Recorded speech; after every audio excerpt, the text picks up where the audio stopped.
शुरुआत में 100 साल पहले फ्रांस के सिटी में एक समुद्र किनारे होने वाले कॉन्वेंट को दिखाते हैं, जहां मैरी नाम की एक लड़की ग्रो अप होती है। उसे बचपन से ही समुद्र में तैरना बहुत ही पसंद है और अब वो एक टीनेजर बन चुकी है। कॉन्वेंट की नर्स के कई बार मना करने के बावजूद भी वो समुद्र में जाकर स्विमिंग करती है और मस्त एंजॉय करती है। असल में मैरी फ्रांस के किंग की बेटी है और उसके जन्म लेते ही उसे कॉन्वेंट में भेजा गया था और वहाँ की नर्स उसकी देखभाल करती हैं। अब नर्स उसको डांटते हैं कि ऐसे पानी में तैरना नहीं चाहिए, लेकिन वो उनकी एक नहीं सुनती। वहाँ की नर्स उसे ये तक कहकर डांटती है कि क्या तुम्हें किसी शैतान की आवाज सुनाई देती है जो तुम पानी में यूं जाती हो। तब मैरी उन्हें जवाब देती है कि क्या मुझे कुदरत की खूबसूरती को महसूस करने का भी कोई हक नहीं है। अब वहाँ के किंग लुइस को दिखाते हैं जो युद्ध में सफलता पाकर अपने देश के लोगों से मिलने आता है। तब उसके दुश्मन का भेजा हुआ एक आदमी उसे शूट करता है और गोली लगने से लुइस घोड़े से नीचे गिरता है।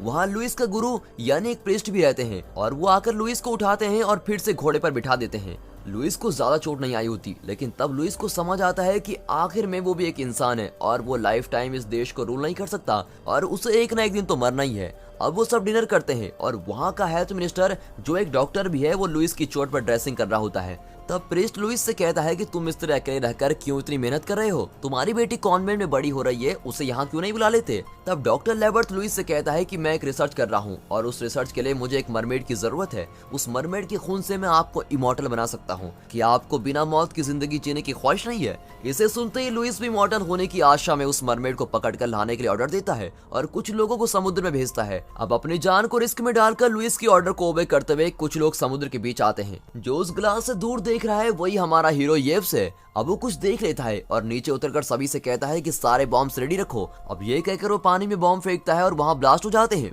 फिर कुछ देर बाद देखते हैं तो जाल में कुछ फंस जाता है। फिर वो काफी फोर्स लगाकर जाल को ऊपर उठाते हैं। अब देखते हैं कि दो मरमेड जाल में फंसे हैं और वो मरमेड जाल से बाहर निकलने की कोशिश करते हैं। फिर पता चलता है कि उनमें से एक मेल मरमेड है। तब उसे कोई सोल्जर शूट करने जाता है और ये उसे रोककर उस मेल मरमेड को फिर से पानी में छोड़ देता है, क्योंकि इन्हें सिर्फ फीमेल मरमेड की जरूरत होती है। फिर वो लुइस को कबूतर के जरिए खबर भेजते हैं कि उन्होंने मरमेड को पकड़ लिया है और लुइस भी इस खबर को सुनते ही खुश हो जाता है। लेकिन प्रीस्ट को ये सब पसंद नहीं आता और उन्हें लगता है कि इमॉर्टल बनना भगवान की इच्छा के अगेंस्ट जाना है और ये सब शैतान का खेल है। और फिर वो लुइस की रिक्वेस्ट करने पर उस कॉन्वेंट में जाकर मैरी को लुइस के महल में ले आता है। अब क्योंकि मैरी पहली बार महल में आई होती है, इसलिए वो उसकी खूबसूरती को देखकर बड़ी सरप्राइज होती है और अब पता चलता है कि मैरी एक बहुत अच्छी म्यूजिशियन है और वो वायलिन भी बड़ा अच्छा बजा लेती है। अब लुइस को सुबह जगाने के लिए काफी म्यूजिशियन मिलकर वायलिन बजाते हैं। उस दिन सुबह लुइस वो सुनकर उठता है और कहता है फिर से यही म्यूजिक, ये सुनकर मेरे कान पक गए हैं। शायद प्रीस्ट मैरी को इस म्यूजिक बजाने के काम के लिए यहाँ लेकर आए हैं। अब सुबह उठने के बाद लुइस प्रीस्ट से अपने सिंस के लिए क्षमा मांगता है, क्योंकि उस रात वो कुछ लड़कियों के साथ था। यहाँ मैरी को एक अलग बिल्डिंग में लेकर जाते हैं और उस बिल्डिंग में सिर्फ मेड्स रहा करते हैं और वो मैरी के लिए एक बड़ा खाना अरेंज करते हैं। वहाँ मैगली नाम की एक मेड मैरी से फ्रेंडली तरीके से बात करती है और मैरी भी उससे लुइस के बारे में काफी कुछ बातों का पता करती है। अब उस देश के एक छोटे राजा होते हैं जो काफी वेल्थ और प्रॉपर्टी के मालिक होते हैं। उनका बेटा जीन लुइस से मिलने आता है और वो साथ में लुइस के लिए काफी महंगे गिफ्ट्स भी लाता है और वो लुइस के लिए बर्थडे गिफ्ट के तौर पर अलग से एक्सपेंसिव चीजें भी वहाँ लेकर आया होता है। अब लुइस उससे उसके पिता के हालचाल पूछते हैं। तब वो कहता है कि उनकी तबीयत ठीक नहीं है और वो कुछ दिन तक ही जिंदा रह पाएंगे। फिर खाना खाते समय प्रीस्ट लुइस से कहता है कि तुम मैरी की शादी जीन से क्यों नहीं करवा देते और लुइस को भी ये आइडिया पसंद आता है। यहाँ मैरी एक मेड की कॉस्ट्यूम में महल के बाहर जाती है। तब वहाँ के लेडीज उसको घूरती हुई देखती हैं। वो सोचती हैं कि मेड इतनी खूबसूरत कैसी है, पर मैरी एक स्टैचू को देखती है और वो उसकी सुंदरता को देखते रह जाती है। तब वहाँ से लुइस आता है और उससे डरकर अचानक पैर स्लिप होकर वो पानी में गिर जाती है और फिर जीन आकर उसे पानी से बाहर निकालता है। फिर वो पूरी तरह से भीग गई है ये देखकर लुइस वहाँ आता है और अपना कोट प्यार से उस पर चढ़ा देता है और वो चला जाता है। अब मैरी के लिए उस महल के अंदर एक बड़ा कमरा अरेंज करते हैं जहाँ काफी म्यूजिकल इंस्ट्रूमेंट्स होते हैं और वो बिल्कुल एक राजकुमारी की कमरा जैसा दिखता है। इससे मैरी बहुत ही खुश होती है। उसे कहा जाता है कि अगले दिन से लुइस को जगाने के लिए उसे म्यूजिक को प्ले करना होगा, लेकिन अब तक मैरी नहीं जानती कि लुइस इसके पिता हैं। यहाँ मरमेड को लेकर देश के बॉर्डर तक पहुंच जाते हैं और पास में केव होती है जिसका पानी उस बड़े समुद्र के साथ लिंक्ड है। अब उस केव के पानी में ही उस मरमेड को रखते हैं और वो तैरकर समुद्र में ना जाए, इसलिए केव और समुद्र के बीच में एक ब्रिज गेट को डालकर रास्ते को ब्लॉक कर देते हैं। अब यहाँ डॉक्टर लुइस से कहता है कि एक अच्छा समय निकालकर उस मरमेड की बलि चढ़ानी होगी और उसका खून बाहर गिरते ही आप अमर हो जाएंगे। फिर वे सब मरमेड को देखने जाते हैं और मरमेड भी उन्हें पानी में से छुपके से देखती है। तब डॉक्टर कहता है कि इसकी तबीयत इतनी खराब क्यों लग रही है, हमें बलि देने के लिए एक हेल्दी मरमेड की जरूरत है और अगर वो हेल्दी रही तो ही हमारे पीरियड्स का असर होगा। और वो येव से कहता है कि अब इसे हेल्दी बनाना तुम्हारी रिस्पॉन्सिबिलिटी है और अगर ऐसा नहीं हुआ तो तुम्हें जेल में डाल दूंगा। यहाँ जब मैरी अगले दिन कौन सा म्यूजिक प्ले करना है ये सोचती है, तब उसे कोई आवाज अपनी तरफ अट्रैक्ट करती है और वो उठकर सीधे उस केव में पहुंच जाती है। फिर वहां आकर वो उस मरमेड को देखती है। शायद उस मरमेड ने ही अपने कुछ शक्तियों को यूज करके मैरी को यहाँ बुलाया है। अब सबसे डरने वाली मरमेड मैरी से बिल्कुल नहीं डरती और वो उसके पास आने की कोशिश करती है, लेकिन तब तक येव्स वहां आकर उसे भगा देता है और वो पानी में जाकर कहीं छिप जाती है। अब मैरी वहीं बैठकर वायलिन को प्ले करती है और उस म्यूजिक से मरमेड भी बहुत खुश होती है और उसकी तबीयत भी धीरे धीरे ठीक होने लगती है। येव्स से नोट करता है और सोचता है अरे वाह, क्या म्यूजिक भी एक दवा बन सकती है, और येव्स मैरी को लाइक करने लग जाता है। अगले दिन सुबह मैरी वायलिन को प्ले करती है और उस म्यूजिक को सुनकर लुइस खुशी से जाग जाता है और उसे म्यूजिक भी बहुत पसंद आता है। अब मैगली एक फंक्शन का बहाना करके मैरी पर एक खराब मेकअप लगाती है। असल में लुइस का बर्थडे होता है और उसके लिए फंक्शन अरेंज किया होता है। फिर हम मैरी को बिना कोई मेकअप किए एक सुंदर ड्रेस में देखते हैं जो बिल्कुल एक प्रिंसेस लगती है। फिर लुइस उसे उसके साथ डांस करने को कहता है, लेकिन मैरी कहती है कि उसे डांस नहीं आता। तब लुइस कहता है तो क्या हुआ, मैं तुम्हें सिखाता हूँ, और ये कहकर उसे कुछ स्टेप सिखाता है और फिर मैरी भी डांस करने की कोशिश करती है, लेकिन अभी भी इसे पता नहीं है कि लुइस इसके डैड हैं। और उसी समय जैन मैरी को लाइक करने लग जाता है। फिर फंक्शन के बाद आसमान में स्काई क्रैकर्स के नजारे सभी लोग खुशी से देख रहे होते हैं और मैरी चुपके से उस केव में मरमेड से मिलने जाती है और वो येव्स के साथ बातें कर रही होती है। तब डॉक्टर ये दोनों को बातें करते हुए देख लेता है, लेकिन मरमेड की तबीयत ठीक हो रही है ये देखते ही वो वहां से चला जाता है। अब अगले दिन लुइस मैरी के साथ एक गार्डन में जाता है। तब मैरी उससे पूछती है कि आप अक्सर लेडीज के साथ इस गार्डन में आया करते हैं। इस पर लुइस कहता है कि नहीं नहीं, मैं आज 18 साल बाद यहाँ आ रहा हूँ। 18 साल पहले मैं जिससे प्यार करता था उसके साथ यहाँ आया था और उसकी तस्वीर भी बनाई थी मैंने। आज तुम्हें यहाँ लेकर आया हूँ तो तुम्हारा भी स्केच बनाऊंगा। और ये कहकर वो उसका स्केच बनाता है और मैरी को बहुत ही पसंद आता है। फिर महल जाते ही डॉक्टर लुइस को खबर देता है कि अब मरमेड की हेल्थ ठीक हो गई है और उसी समय दूसरी अनाउंसमेंट भी आती है कि उस छोटे राजा की मृत्यु होने के कारण अब उसका बेटा जीन ही उसकी प्रॉपर्टी का मालिक बनेगा। तब उस फंक्शन में मैरी और येव्स को देखकर लुइस समझ लेता है कि मैरी येव्स को पसंद करती है। फिर उस मरमेड को उन्होंने किस तरह से पकड़ा था इस बात को एंटरटेनमेंट के लिए वो बोल रहे होते हैं और उस समय किसी बात पर जेन और येव्स के बीच कुछ आर्गुमेंट्स होते हैं। फिर एज यूजुअल मैरी चुपके से उस केव में जाती है और वो अचानक पानी में कूद जाती है और वो इस मरमेड के साथ स्विम करती है। उसे लगता है कि मरमेड इसे कुछ कर देगी, लेकिन ऐसा कुछ नहीं होता। इनफैक्ट मरमेड उसके साथ फ्रेंडली मैनर से पेश आती है और वो उसके एकदम पास आ जाती है। तब मैरी उसे प्यार से टच करती है और देखती है कि उसका चेहरा बिल्कुल एक इंसान के चेहरा जैसा है। तब बाहर से जैसे येव्स मैरी को पुकारता है मरमेड भाग जाती है और मैरी भी पानी से बाहर आती है। तब येव्स उससे पूछता है कि अगर तुम्हें कुछ हो गया तो मैं क्या करूंगा।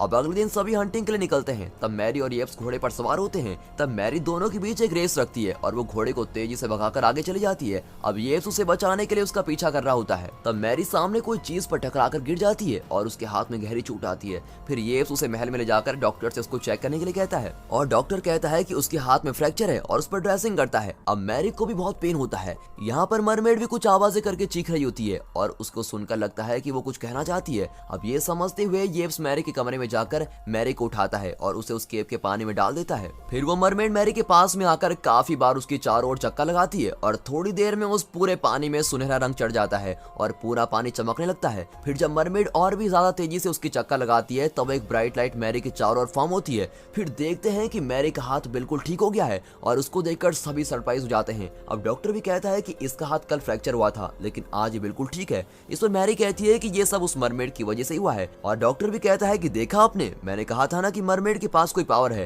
तब लुइस उसे कहता है कि मरमेड की पावर को यूज करने के लिए हमने कोई बड़ा प्लान बनाया है। अब ये सुनकर मैरी कहती है कि आपने सही डिसीजन लिया है। अच्छा, तो आप इस मरमेड की मदद से कई डिजीजेस से सफर कर रहे लोगों का इलाज करने वाले हैं। और उसे लगता है कि लुइस ने ऐसा प्लान किया है, लेकिन उसे नहीं पता कि वो मरमेड की बलि चढ़ाने वाले हैं। फिर येव्स उसे बताता है कि इस मरमेड को यहाँ किंग के लिए लाया गया है और इसे यूज करने के लिए उन्होंने बड़ा प्लान बनाया है। तब मैरी उसे कहती है कि किंग इसे नहीं मारेंगे और मुझे उन पर पूरा विश्वास है। और फिर वे दोनों साथ में घूमते हैं और बातें करते हैं। इस तरह वो दोनों एक दूसरे से प्यार करने लग जाते हैं। यहाँ लुइस कुछ और प्लान करता है। वो जीन के पास जाकर उसकी बेटी से शादी करने को कहता है। अब जीन पूछता है कौन है आपकी बेटी। तब लुइस उसे बताता है कि तुम मैरी को जानते हो ना, तुम्हें क्या लगता है वो कौन है, वो मेरी बेटी ही तो है। और जीन भी इसके लिए हाँ कर देता है। अब यहाँ मैरी हमेशा की तरह फिर उस पानी में मरमेड के साथ स्विम करती है। तब मरमेड उसे अपने बैग पर बिठाकर उस पानी की गहराइयों तक ले जाकर उसे वहाँ का नजारा दिखाती है और वो उसे वो गेट भी दिखाती है। फिर वो मजे करके पानी से बाहर आती है। अब लुइस मैरी को बुलाकर कुछ बातें करता है। वो कहता है उस दिन तुमने इस महल के एंट्रेंस में जिस लेडी के स्टैचू को देखा था वो लेडी कोई और नहीं बल्कि मेरी लवर यानी मेरी बीवी है। मैं तुम्हें जब भी देखता देखता हूँ तो मुझे तुम्हारी माँ की याद आती है। अब मैरी को कुछ समझ में नहीं आता कि ये क्या कह रहे हैं और वो उसे लॉकेट दिखाते हुए कहता है कि तुमने उस दिन तुम्हारी माँ के स्टैचू को ही देखा था और मैं ही तुम्हारा पिता हूँ और इस देश की प्रिंसेस तुम हो। इस तरह वो उसको सारी सच्चाई बता देता है। फिर वो कहता है कि तुम्हारे जन्म लेते ही तुम्हारी माँ गुजर गई थी और ये सुनकर मैरी को बहुत ही रोना आता है। वो कहता है कि इस देश की भलाई के लिए और एक प्रिंसेस होने से तुम्हें हमारे दुश्मनों से कोई तकलीफ न हो, इसलिए हमने तुम्हें कॉन्वेंट में भेजकर बड़ा करने का फैसला किया था। और इसी के साथ वो उसे एक और शौक देता है, ये कहकर कि उसे जेन के साथ शादी करनी होगी, लेकिन इसके लिए मैरी मना कर देती है। तब लुइस ऊंची आवाज में कहता है कि तुम्हें मेरी बात माननी पड़ेगी और ये एक पिता का नहीं बल्कि एक किंग का ऑर्डर है। अब ये सुनकर वो कहती है ठीक है और फिर जोर से रोते हुए वहां से भाग जाती है। यहाँ प्रीस्ट मरमेड के पास जाकर उसे देखता है और सोचता है कि ये तो इतनी खूबसूरत है और इनोसेंट है और ये इसको मारने वाले हैं। फिर वो उस डॉक्टर से मिलकर उस मरमेड को मारने से रोकने के लिए बातें करता है, लेकिन लाख समझाने पर भी डॉक्टर नहीं मानता। अब यहाँ मैरी महल से कहीं भाग न जाए इसलिए उसके कमरे के बाहर 2 सोल्जर्स को रखा जाता है, लेकिन मैरी उसकी विंडो से छलांग लगाकर भाग जाती है और उस केव में जाकर मरमेड से मिलती है। तब मरमेड उसकी पावर से असल में उस दिन क्या हुआ था और वो कैसे फंस गई थी ये सभी बातें बताती है। वो मैरी से अपनी आंखें बंद करने को कहती है। अब आंखें बंद करते ही वो देखती है कि 2 बॉम्ब्स उस समुद्र में ब्लास्ट होने से मरमेड की फैमिली उसमें फंस जाती है और तब वो मरमेड अपने हस्बैंड और अपने बच्चे के साथ रहती थी और उसी समय जाल में उसका हस्बैंड फंस जाता है और उसको बचाने के लिए मरमेड अपने बच्चों को दूसरे मरमेड को सौंपकर अपने हस्बैंड के पास जाती है और फिर वो भी जाल में फंस जाती है और वो लोग उसके हस्बैंड को शूट करने की कोशिश करते हैं। तब येप्सी उसको बचाकर फिर से पानी में डाल देता है। अब ये सब देखकर मैरी हैरान हो जाती है और वो बाहर आती है। यहाँ लुइस और डॉक्टर मिलकर मरमेड को कब मारना है ये प्लान करते हैं और उसका स्केच बनाते हैं। अब येप्स को पता लगाना होता है कि वो लोग असल में मरमेड का क्या करने वाले हैं, इसीलिए वो एक दिन चुपके से जाकर उनकी रिसर्च को स्टडी करता है और फिर उसे पता चलता है कि वो मरमेड को सैक्रिफाइस करने वाले हैं और उसका खून निकालने वाले हैं। अब ये बात वो जाकर मैरी को बताता है और ये पता चलते ही अगले दिन सुबह मैरी म्यूजिक बजाने के बजाय गुस्से में वहाँ की चीजों को गिराकर चली जाती है। फिर वो लुइस से जाकर गुस्से में कहती है कि वो एक सुंदर क्रिएचर है और उसको जिंदा रखने में सबकी भलाई है, आप उसको क्यों मार रहे हैं। लेकिन लुइस इसकी बातों को नहीं मानता। इतना ही नहीं, अब महल में मैरी की वेडिंग की प्रिपरेशन भी बड़ी धूमधाम से चल रही होती है। फिर प्रीस्ट मैरी से मिलने आते हैं। तब बाहर खड़े सोल्जर्स उसे रोकते हैं। तब प्रीस्ट उनसे पूछता है तुम्हें पता है ना मैं कौन हूँ और तुम मुझे रोक रहे हो। ऐसा कहते ही वो सोल्जर्स डरकर वहां से हट जाता है। फिर प्रीस्ट मैरी को कहीं ले जाकर कहते हैं तुम्हारी आगे की लाइफ को तुम खुद ही चूज करो, उस मरमेड को उनके हाथों से छुड़ा देना और तुम्हें जैसा पसंद है वैसा ही करना, तुम जहाँ भी जाओगी खुश रहोगी। इस तरह उसे एडवाइस देकर उसे बेस्ट विशेस देता है। फिर मैरी नीचे जाकर येप से मिलती है और उससे कहती है कि हमें किसी भी तरह उस मरमेड को बचाना होगा, लेकिन वो नहीं मानता। वो कहता है कि अगर किंग को ये पता चल गया तो वो हमको मार डालेंगे और मुझे जेल में नहीं जाना है। लेकिन इन सब बातों से मैरी नहीं डरती और वो उसे कहती है कि प्लीज उसे बचाने में तुम मेरी मदद करो। तब वो उसे पूछता है कि तुम्हारी वेडिंग की प्रिपरेशन कैसी चल रही है और वो जवाब देती है कि मैं उस वेडिंग को छोड़कर भागकर आना चाहती हूँ और तुम्हारे साथ ही भागना चाहती हूँ, तुम क्या कहते हो। और ये सुनते ही येप्स की खुशी का ठिकाना नहीं रहता और वो उसकी मदद करने के लिए एग्री करता है। फिर वो समुद्र और केव के बीच में होने वाले उस गेट को ओपन करते हैं और उस दिन सोलर इक्लिप्स होने वाला है और मरमेड को बलि चढ़ाने के लिए ही इस दिन का प्लान किया गया है। इसलिए पानी का लेवल कम होने के कारण केव और समुद्र के बीच गैप ज्यादा होता है और वहां जाने के लिए एक बड़ी छलांग लगानी पड़ेगी और इसीलिए उस गैप में पानी भरना होगा और ये कैसे करेंगे इसके बारे में वो दोनों सोचते हैं और जल्दी वे वहां से एस्केप होने वाले हैं। ये सोचकर वे किस करते हैं और मरमेड उन दोनों को प्यार से किस करते हुए देख लेती है। फिर वे पानी के फ्लो को रोकते हैं और उसे बचाने के काम में लग जाते हैं। तब तक वहाँ डॉक्टर आ जाता है और 2 सोल्जर्स को भी साथ ले आता है। सोल्जर्स उन्हें शूट करने की कोशिश करते हैं। तब येप्स एक सोल्जर के हाथ से गन छीनकर उन्हें शूट कर देता है और डॉक्टर दूसरे सोल्जर से गन लेकर उस मरमेड को शूट करने की कोशिश करता है। तब मैरी वहां से चिल्लाकर कहती है कि हमने गेट को खोल दिया है, किसी तरह जंप कर वहां पर चले जाओ। अब मरमेड भी देखती है कि गेट अब ओपन है। तब येप्स आकर डॉक्टर को पकड़ लेता है और दोनों एक दूसरे को शूट करते हैं और दोनों पानी में गिर जाते हैं। अब गोली किस पर चली है ये पता न चलकर मैरी घबरा जाती है और पानी में खून भरने लगता है। तब मैरी डॉक्टर को एक व्हील को पकड़कर ऊपर आते हुए देखती है। अब डॉक्टर उसे कहता है कि तुम बेकार में मेरी रिसर्च के बीच में आकर मुझे क्यों टॉर्चर कर रही हो, मैं तुम्हें जिंदा नहीं छोड़ूंगा। और ये कहकर उसको मारने की कोशिश करता है और वो एक चेन से उसको मारने लग जाता है। तब मैरी मरमेड से चिल्लाकर कहती है कि तुम यहाँ से भाग जाओ, लेकिन मरमेड उस तरफ घायल होकर तड़प रहा येप्स को देखती है और यहाँ डॉक्टर एक रस्सियों की कोयल पर खड़ा होता है। अब मैरी रस्सी के दूसरे एंड की वेट को एक व्हील से बांध देती है और डॉक्टर का एक पैर भी उस रस्सी में फंस जाता है। अब व्हील के घूमते समय डॉक्टर भी पानी के अंदर जाने लगता है और इस तरफ मरमेड येप्स को लेकर एक जबरदस्त जंप मारती है और सीधे समुद्र के साइड में जाकर गिरती है। और अब वो वहाँ से स्विम करके समुद्र में जा सकती है। मैरी को तसल्ली होती है कि किसी तरह उसने मरमेड को बचा लिया, लेकिन उसने येव्स को खो दिया ये सोचकर उदास होती है। और डॉक्टर भी पानी में डूब डूब कर बाहर आता है और पता नहीं वो जिंदा है या मर चुका है। अब लुइस को ये सभी खबर मिलती है और लुइस भी कहीं जाने के लिए निकलता है। वो मरमेड को पकड़ने के लिए समुद्र की ओर सभी बोट्स को खड़ा करने का ऑर्डर देता है। अब मैरी एक ऊंची चट्टान के ऊपर जाकर मरमेड की हालत कैसी है ये देखने के लिए जाती है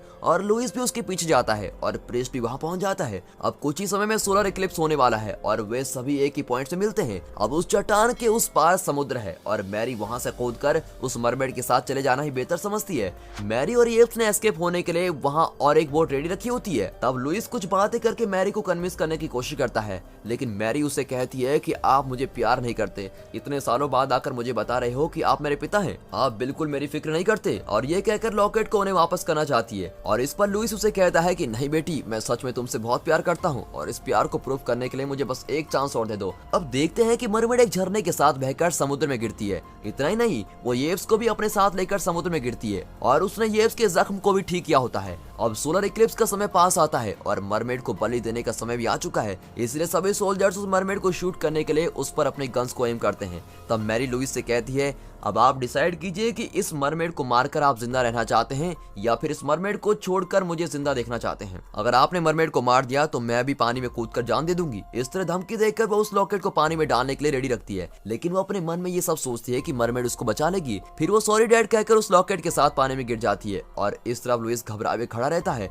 ये सोचकर कि मैरी को क्या हुआ होगा। अब मैरी जिस फोर्स से पानी में गिरती है उस वजह से उसकी सांसें फूलने लगती है और सोलर इक्लिप्स भी चल रहा होता है। तब एक सोल्जर उसे पूछता है कि हमने सही एम कर रखा है, आप कहें तो हम मरमेड को शूट कर दें। तब लुइस धीरे से अपना हाथ ऊपर करता है और शूट का ऑर्डर देने के बजाय उन्हें रोक देता है और कहता है उसे छोड़ दो। फिर मरमेड मैरी के पास जाकर कई बार चक्का लगाती है और वो एरिया सुनहरा होकर चमकने लगता है। अब मैरी भी ठीक होकर अपनी आंखें खोलती है। असल में सोलर इक्लिप्स खत्म होने के बाद उस मरमेड को बलि देने का कुछ फायदा नहीं होगा, इसीलिए माइंड में इस तरह प्लान करके मैरी बिल्कुल सोलर इक्लिप्स स्टार्ट होने के समय पर ही पानी में कूद जाती है ताकि इक्लिप्स पूरा होने तक उस मरमेड को जिंदा रख सके और मैरी को सिर्फ वो मरमेड ही बचा सकती है। इसलिए इक्लिप्स चलते समय अगर मरमेड को मार दिया होता तो मैरी जिंदा नहीं बच सकती थी और इसलिए लुइस ने उस सेकंड में तुरंत मरमेड को ना मारने का डिसीजन लिया था। अब लुइस उन सारे बोट्स को वहां से निकलने को कहता है। फिर मैरी पानी में वो मरमेड जिस जगह रहती है वहां जाती है। तब मरमेड उसे अंदर बुलाती है और उसे अपने बैग पर बिठाकर मरमेड की दुनिया को दिखाती है और उस खूबसूरत नजारे को मैरी भी देखकर बहुत ही खुश होती है और वहाँ हजारों मरमेड जी रहे होते हैं। तब उस मरमेड का बेबी भी उसके पास स्विम करता है और मरमेड को अपनी फैमिली के साथ खुशी से रहते देखकर मैरी बहुत ही खुश होती है।